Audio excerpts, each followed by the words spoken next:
What's going on, YouTube? And welcome back to Goal Line Hockey.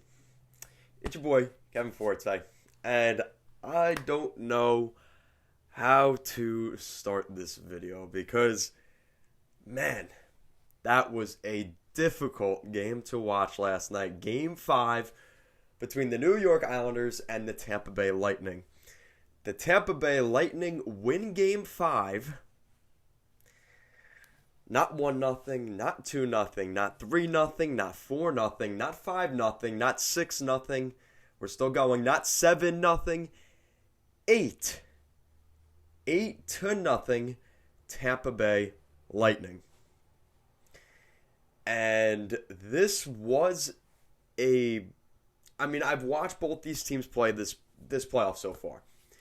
It was a emergence of the Islanders playing their absolute worst game of the series. I thought Game 2 of this series was their worst game of the playoffs. This was their worst game of the playoffs. And for Tampa Bay, I'm going to give them some credit here. This was their best game of the Stanley Cup playoffs. They played really well in this game.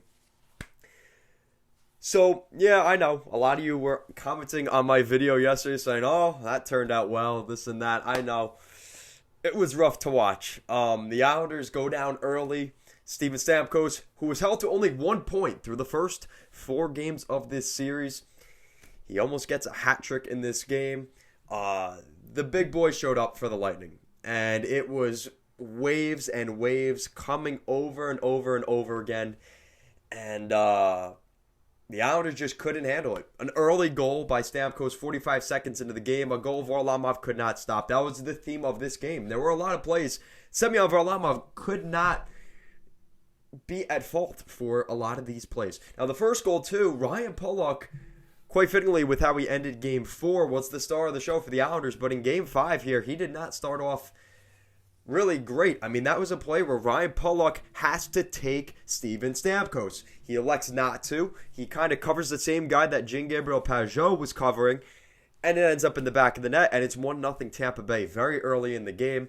It doesn't get much better. The Islanders give up another goal. It's already 2-0, and it's 3-0 very early on, and you could tell the Islanders were not winning this hockey game. The fact it was 2-0 early, the way the Islanders play hockey games, the second you go down 2 or 3 goals in a game, the way the Islanders play their dump and chase game, they can no longer do the dump and chase. Once you go down 2 or 3-0, the Islanders cannot play that game. So they started to play the way the Tampa Bay Lightning like to play their game, and they dictated the play. The Islanders play a run-and-gun game, and you're not going to beat the Tampa Bay Lightning for any team for that matter, but specifically the Tampa Bay Lightning. You will not beat the Lightning playing a run-and-gun, back-and-forth marathon hockey game. We saw this happen against the Carolina Hurricanes. The Hurricanes tried to do the trap the way the Islanders have been doing it. And they failed miserably, and they weren't able to get goals. Carolina they had their opportunities, but Tampa Bay ended up getting that run-and-gun style when they needed it, and they were able to get the goals when they needed to, and they were able to win the hockey game. And we saw that a little bit in this game, and the Islanders really just got bombarded. Really tough game to watch.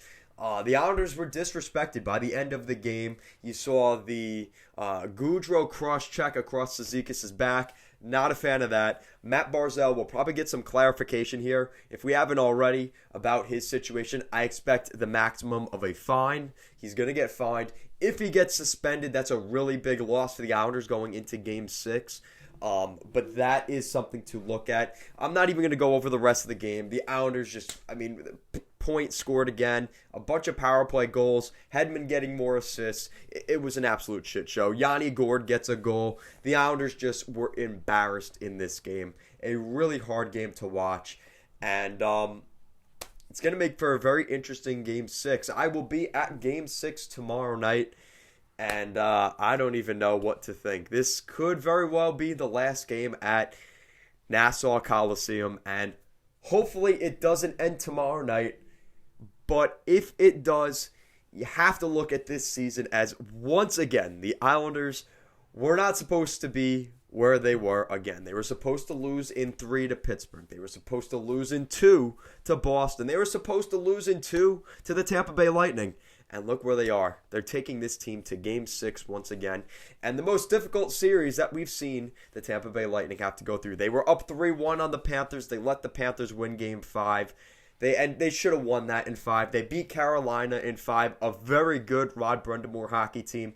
And the Islanders are taking them to 6 once again. And maybe a 7th game if it happens. Listen, as an Islander fan at this point, this is what I was fearing. If the Islanders didn't win this series in 6, just like the Boston and Pittsburgh series, if you have to go to a Game 7 on the road, you're asking for a lot. And with the way the Islanders just played this Game 5 on the road, they may win Game 6. They may. It may be a miracle that the Islanders win Game 6, but winning Game 7 in Tampa Bay, you're asking for a lot. And to win 2 of 3 against Tampa, you have to win 2 in a row, that's a lot. But we'll see what happens, guys. Let me know what you think in the comment section down below. What do you think of this series so far? Overall, it's been a great series. This was a dud of a game, but for the first part of this series, I'm very proud of the Islanders. The New York Saints continue, and we'll see how much longer they can keep this going. If you guys like what we're doing here at Goal Line Hockey, want to see the latest news around the NHL and more videos just like this one, make sure to give this video a big thumbs up and an even bigger subscribe down below. As always, guys, thank you so much for watching this video, and I will see you guys next time.